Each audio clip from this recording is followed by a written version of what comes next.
Bonjour à toutes et à tous et bienvenue dans ce nouveau point météo qui va aborder donc les prévisions pour la première semaine de janvier. Alors, lors de mon dernier communiqué, je vous avais parlé d'un possible refroidissement en France, d'un possible changement de temps notable à partir du 1er janvier. C'est donc sous l'influence d'un anticyclone bien présent depuis plusieurs jours, on le voit sur la carte.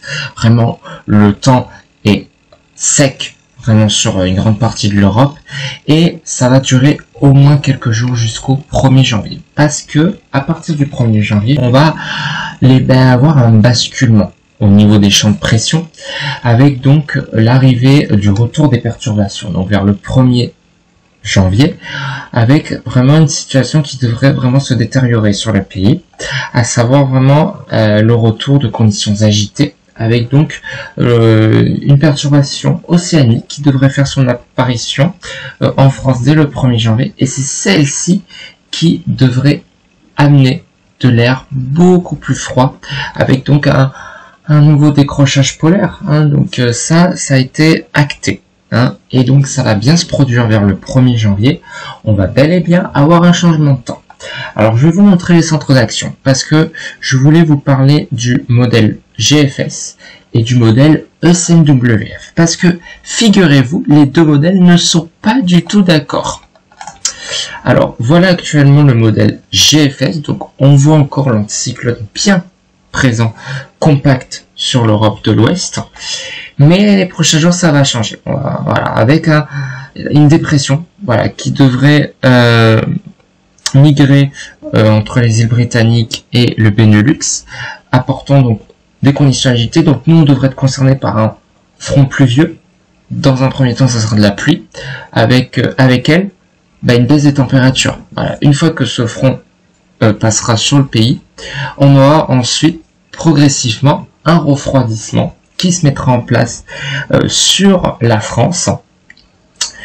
Et vous voyez, une fois que cette dépression passera, on sera dans une situation de marée barométrique, c'est-à-dire entre les deux. Donc pendant ce temps-là, on aura donc un refroidissement.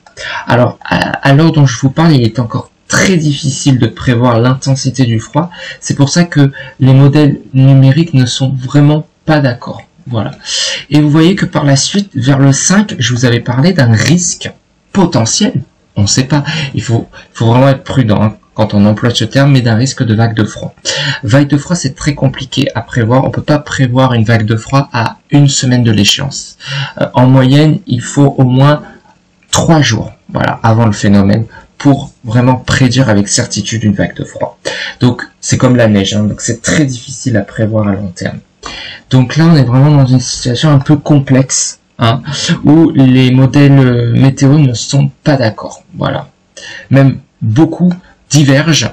Je vous montrerai après le modèle ECMWF. Alors lui par exemple, il voit vers le 5 janvier le retour des perturbations océaniques, donc un redout généralisé.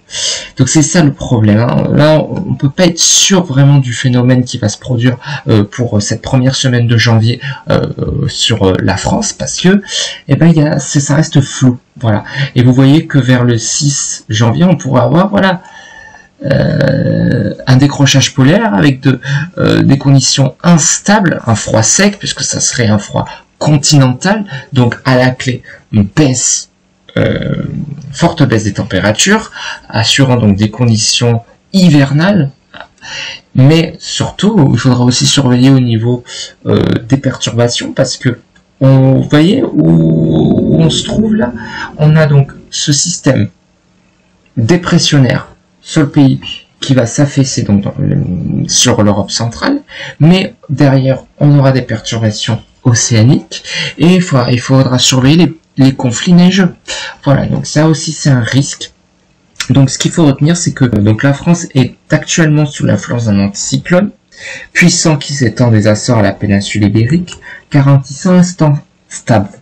Mais cette configuration entraîne donc des nuits froides dues au rayonnement nocturne sous le ciel dégagé, tandis que les journées restent relativement douces pour la saison, en particulier dans le sud, parce que je vous avais dit que dans le nord on avait cette grisaille avec des températures bien en dessous des normales de saison. Alors, petit aparté, hier on a relevé ou même avant-hier, de la neige industrielle sur le nord du pays. Alors c'était pas prévu, hein, j'avais annoncé un temps calme et tout, mais c'est parce que c'est sous l'effet, comme les températures sont vraiment basses, la neige industrielle se crée sous l'effet de la pollution. Voilà. Et quand les températures sont vraiment proches de zéro, et comme on avait de la grisaille, une grisaille bien tenace, bah, ça a donné un peu d'humidité. Donc ça a été vraiment l'effet surprise, parce qu'on s'y attendait pas du tout.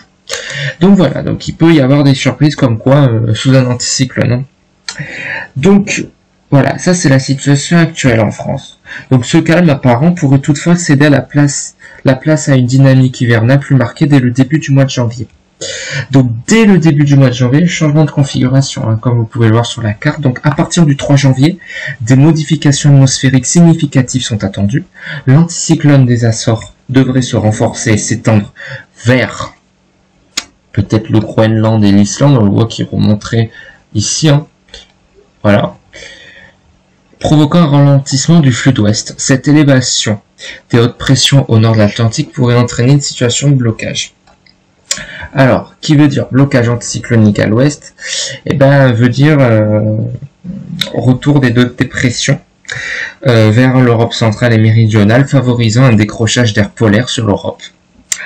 Décrochage polaire, donc si ce scénario se confirme, des masses d'air froides issues des régions arctiques pourraient envahir progressivement l'Europe et même toucher la France. Je vous ai dit, ça pourrait effleurer quand même la France. Pas toute la France, mais au moins l'Est du pays. Vous voyez que l'Ouest sera entre les deux. Donc c'est pour ça que c'est très compliqué d'affiner les prévisions en France, parce qu'il y a beaucoup de scénarios qui restent encore à être déterminés en fait.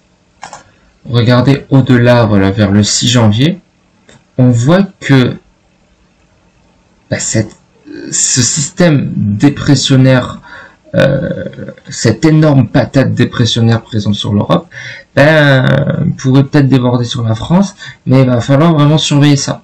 Et là, ça deviendrait intéressant, parce que regardez vers le 12, on a donc cette situation où on a peut-être de l'air froid qui partirait donc de Russie et qui descendrait directement jusqu'à la France. Et là, c'est vraiment intéressant, parce que ça pourrait être donc synonyme d'un retour de conditions hivernales, mais surtout d'un froid assez vif. Voilà, un froid beaucoup plus marqué que ce que l'on a connu ces dernières semaines. Voilà vraiment le scénario de GFS. Et par la suite, on pourrait peut-être avoir le retour des perturbations. Ça reste à confirmer, parce qu'il y a deux scénarios qui sont envisageables. Alors, je vais d'abord parler du premier scénario. Donc, dans ce premier scénario, les dépressions atlantiques provenant de Terre-Neuve, donc du Groenland, pourraient maintenir un lien avec les basses pressions européennes. Donc, cette configuration limiterait l'impact du froid sur la France, notamment dans les régions du sud. Et ça va rejoindre un peu le modèle ECMWF. Donc, les conséquences dans le sud, les températures seront relativement douces, avec peu d'impact d'un point de vue hivernal. Et dans le nord, les températures resteraient fraîches sans excès, avec une probabilité de pluie et neige localisée en plaine. Donc ça, c'est le modèle ECMWF. D'accord ? Voilà. Mais le modèle GFS, c'est donc ce blocage islandais. Donc, à la clé, une vague de froid généralisée. Dans ce scénario, l'anticyclone migrerait pleinement vers l'Atlantique Nord et le Groenland, où on le voit bien sur cette carte, isolant les basses pressions sur l'Europe méridionale et centrale. Cette disposition entraînerait un flux de nord-est propice à une invasion d'air polaire continental sur la France. Alors les conséquences, c'est une baisse généralisée des températures, gelées nocturnes fréquentes et maximales très faibles, à peine positives, un risque de neige probable à basse altitude et même en plaine dans certaines régions, notamment sur l'est et le nord, et des conditions hivernales durables, des températures bien en dessous des normales saisonnières pourraient persister pendant une dizaine à une quinzaine de jours. Donc vous voyez, ça c'est vraiment l'hypothèse du modèle GFS. On le voit que vers le 10, on aurait peut-être un scénario propice à une vague de froid. Donc ça serait vraiment à partir du 5 janvier, ça, où la situation est vraiment à surveiller. Alors maintenant, je vais vous montrer le modèle ECMWF. Et lui et le modèle ECMWF partagent pas du tout le même avis. Donc on voit que effectivement la situation dans le nord de l'Europe est particulièrement chaotique, voilà, avec un énorme système dépression, mais ça c'est courant en hiver, hein. C'est le vortex polaire qui arrive à son apogée, hein. Dès qu'il y a un décrochage polaire, on est sûr d'avoir des conditions hivernales sur la France, hein, parce que on a eu des décrochages polaires ces dernières semaines, mais le vortex polaire n'était pas arrivé à son intensité. Là, il arrive vraiment à son intensité vers le 1er janvier, donc voilà, c'est pour ça que c'est à suivre de très près. Et vous voyez que le modèle ECMWF voit effectivement que cette dépression nordique, cet énorme système dépressionnaire devrait un tout petit peu s'affaisser dans des latitudes plus au sud, mais pas suffisamment. Et vous voyez, le modèle ECMWF voit la persistance de l'anticyclone avec au final le retour de conditions agitées. Voilà, avec des perturbations océaniques par la suite. Et lui, il ne voit vraiment pas de vagues de froid. Donc c'est pour ça qu'il va falloir être très prudent, parce que vraiment les modèles numériques divergent. Donc c'est pour ça que je ne vais pas me prononcer sur les prévisions pour ce mois de janvier, mais il va falloir vraiment surveiller de très près. Voilà, parce que on peut avoir encore une fois des surprises. Donc ce qu'il faut retenir, c'est qu'il est encore trop tôt pour affiner avec certitude qu'une vague de froid touchera la France début janvier. Les modèles météorologiques montrent des divergences importantes, notamment concernant la jonction des basses pressions et l'ampleur du décrochage polaire. Toutefois, plusieurs indices appuient une tendance à des températures inférieures au normal pour la première quinzaine de janvier. Donc les météorologues restent attentifs à cette évolution, notamment en raison des potentielles implications pour des conditions de circulation, la neige et le verglas, et les activités économiques et touristiques. Je rappelle que là, on est en vacances de Noël et que ce scénario pourrait se produire à la fin des vacances et autour des classes. Donc voilà, donc il y a vraiment plusieurs hypothèses. Donc comme je vous ai dit, actuellement on est sous l'influence d'un temps calme grâce à l'anticyclone. Voilà. Donc les nuits sont particulièrement froides, on l'a vu, beaucoup de gel. Et les journées sont douces. Donc début janvier, comme je vous l'ai énoncé précédemment, fin de l'anticyclone est arrivée d'un flux perturbé, avec un risque de décrochage polaire. Et on voit le retour de la neige, hein. Vous voyez, ça pourrait même provoquer un conflit neigeux entre l'air doux du sud et l'air plus froid du nord. Donc il y a quand même deux scénarios, voilà, qui sont privilégiés, à savoir le premier scénario, une jonction des dépressions avec un impact limité sur la France, et le deuxième scénario qui pourrait donc être en faveur d'une vague de froid avec un blocage islandais, c'est-à-dire l'anticyclone qui monterait jusqu'en Islande, provoquant ainsi un décrochage polaire très creux sur l'Europe. Donc là, la clé, ça sera un froid marqué avec de la neige en pleine, hein. Donc c'est une tendance à surveiller et des ajustements nécessaires dans les prochains jours. Voilà.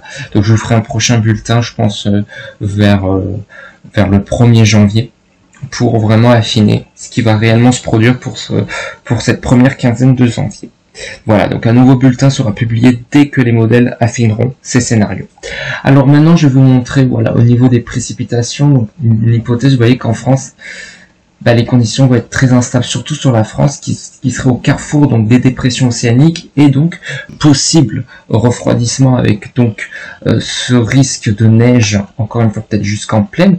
Et on voit vraiment la situation, voilà, pourrait vraiment se détériorer avec des conditions très chaotiques, hein, voilà. Donc si ça devait se confirmer, ça serait vraiment instable. Mais encore une fois, je vous montrerai après le modèle. Ils partagent pas du tout le même avis. Donc vous voyez qu'actuellement les nuits sont fraîches, hein, avec du gel, hein, sur les frontières de l'Est. Et pour la journée du 31, pareil, hein, à la veille du jour de l'an, toujours voilà, une relative fraîcheur, des journées qui ont du mal à être positives quand même, hein, sur le nord-est à cause de cette grisaille.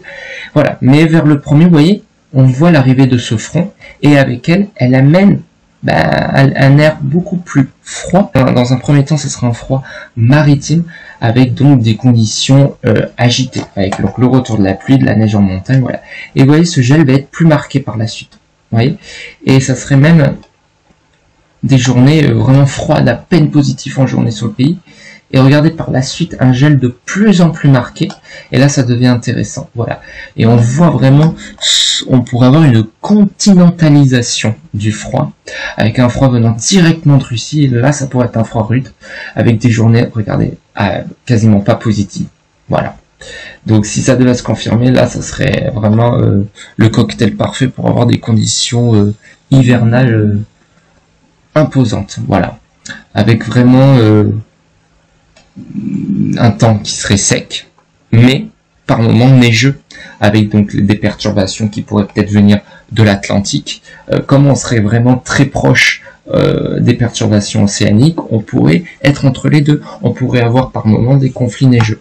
Donc vraiment, situation là-dessus, avec un froid qui pourrait même être sévère vers le 12. Hein, vous avez vu ça?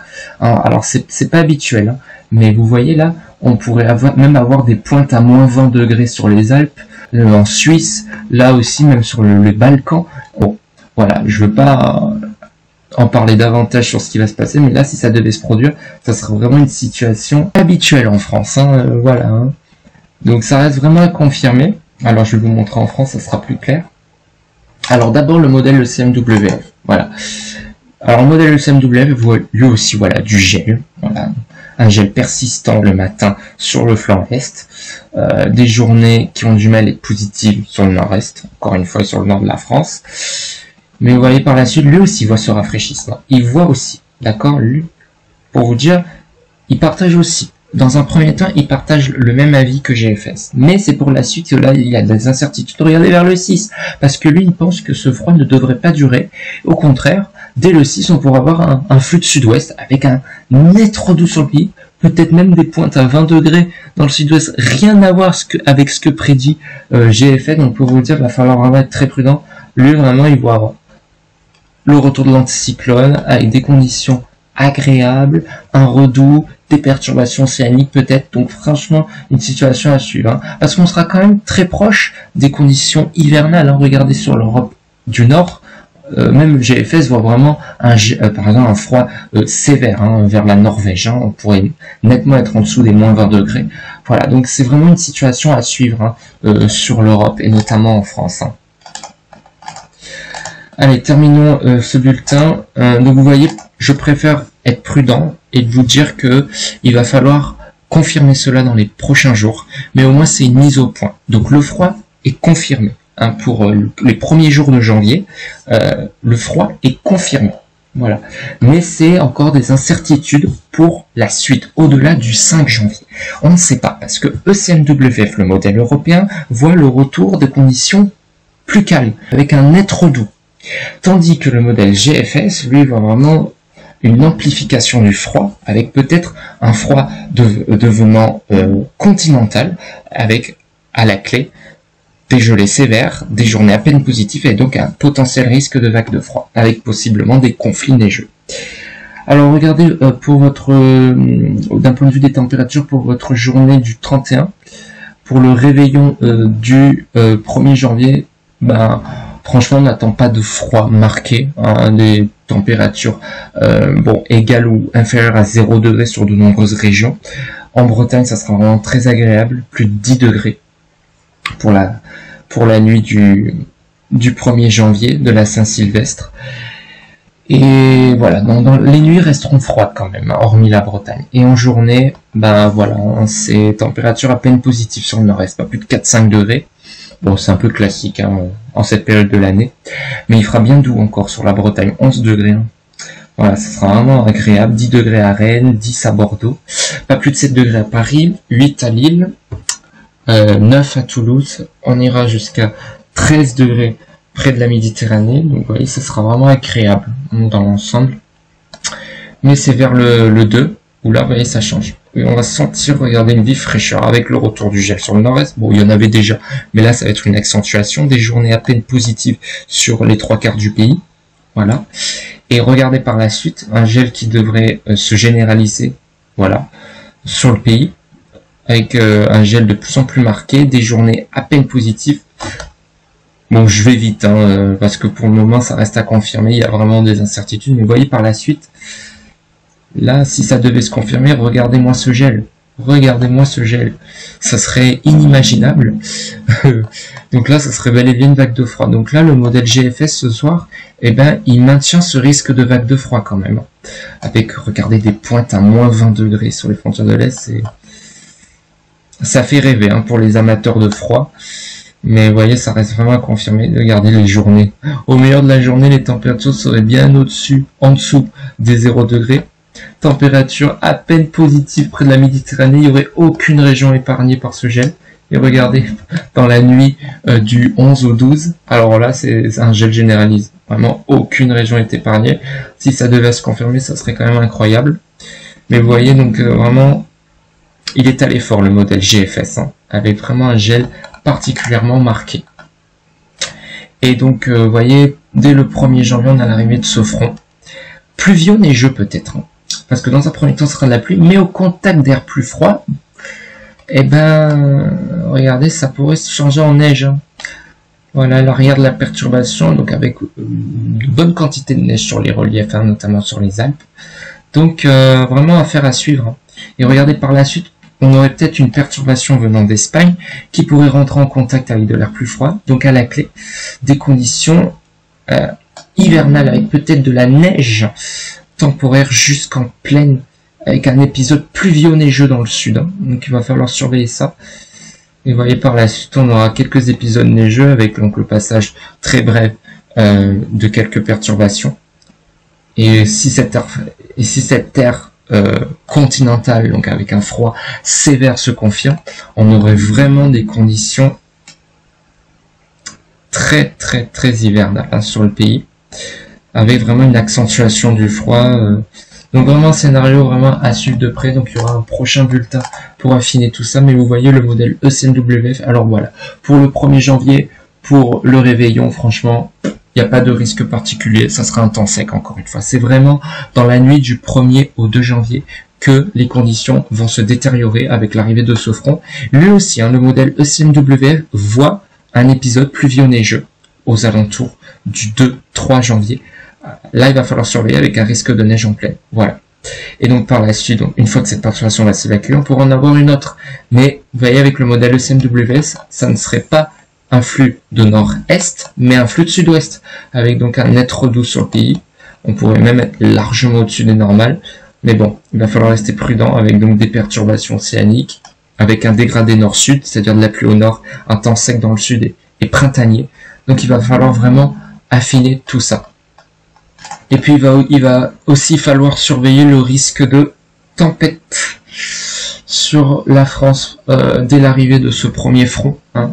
C'est ce front donc qui devrait amener le premier rafraîchissement, le premier refroidissement plutôt sur le pays, avec regardez peut-être un risque de tempête, hein, sur le nord de la France, peut-être des pointes à 150 km/h dans la nuit du 1er au 2 janvier. Donc voilà, il va falloir rester prudent. Alors, je ne sais pas si ça va avoir un impact sur le feu d'artifice du Nouvel An, parce qu'effectivement, notamment à Paris, on pourrait avoir des rafales proches des 70 km/h. Donc j'espère que ça va pas trop impacter le feu d'artifice, le traditionnel feu d'artifice sur les Champs-Élysées, parce que vous voyez que il y a un risque de coup de vent. Et puis pour la prochaine nuit, donc du mercredi 1er janvier au jeudi 2 janvier, là ça serait vraiment une tempête, avec vraiment des rafales dépassant les 100 km/h sur le nord. Donc ça restera vraiment à confirmer. C'est surtout vers le 1er janvier qu'il va falloir surveiller sur le nord de la France. Et vous voyez que le modèle GFS, il voit vraiment un bon enneigement, hein, sur la France, hein, pour vers le 5 et 6 janvier. C'est là où il va falloir suivre de près, parce que si on a donc ce flux continental, donc partant de Russie et s'étalant jusqu'en Europe, jusqu'à l'Europe de l'Ouest, ça va être vraiment très intéressant, avec, regardez, peut-être un enneigement pour de nombreuses régions, notamment le nord, le nord-est de la France, le centre-est. L'ouest, ce sera encore difficile parce qu'ils seront plus proches des conditions plus calmes, plus anticycloniques, avec donc l'anticyclone qui migre effectivement des Açores jusqu'en Islande. Mais on aura, disons que l'ouest de la France sera plus proche des perturbations océaniques, donc des températures beaucoup moins froides. Mais il va falloir vraiment surveiller tout ça. Donc voilà, c'était vraiment un gros point météo sur ce qui va se passer pour la première quinzaine de janvier. Je veux vraiment être très prudent parce que franchement les scénarios divergent, mais voilà, c'était important de faire une petite mise au point sur ce qui va réellement se produire dans les prochains jours. En tout cas, voilà, restez connectés pour d'éventuelles mises à jour, hein, sur ces prévisions. Je pense que donc, lors de ma prochaine réactualisation, sûrement le 1er janvier, les prévisions seront beaucoup plus fiables. Donc c'est pour ça que pour le moment je reste dans mes hypothèses. Voilà, donc il va falloir vraiment suivre cela de très près. Donc c'était ma dernière vidéo de l'année 2024. Donc on se retrouve l'année prochaine, donc le 1er janvier 2025 pour un nouveau point météo. Sur ce, n'hésitez pas à liker et à vous abonner. Je vous souhaite de passer un très bon réveillon du jour de l'an et on se retrouve le 1er janvier pour un nouveau point météo.